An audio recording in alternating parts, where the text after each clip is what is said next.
नवी मुंबईतील तुर्भे येथील ट्रक टर्मिनलमध्ये भीषण आग लागल्याची घटना घडली आहे, ज्यामुळे घटनास्थळी 2 स्फोट झालेत आणि किमान 8 वाहनं जळून खाक झाली। त्यापैकी काही गाड्या मालाने भरलेल्या होत्या अशी माहिती पोलिसांनी दिली आहे। सुदैवाने या घटनेत आतापर्यंत कोणतीही जीवितहानी झालेली नाही असे एका अधिकाऱ्याने सांगितले। नवी मुंबईतील तुर्भे भागात रविवारी रात्री उशिरा घडलेल्या या घटनेत कोणीही जखमी झाल्याचे वृत्त नाही असेही सांगण्यात आले। स्फोटामुळे आकाशात आगीचे गोळे आणि दाट काळ्या धुराचे लोट दिसत होते असे त्यांनी सांगितले।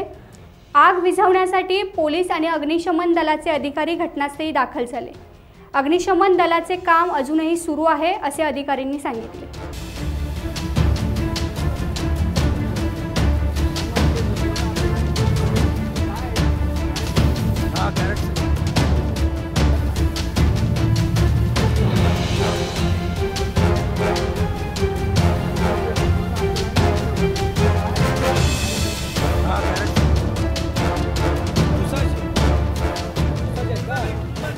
टाइम्स डिजिटलला लाईक करा, शेअर करा, सबस्क्राइब करा आणि बेल आयकॉन दाबायला विसरू नका।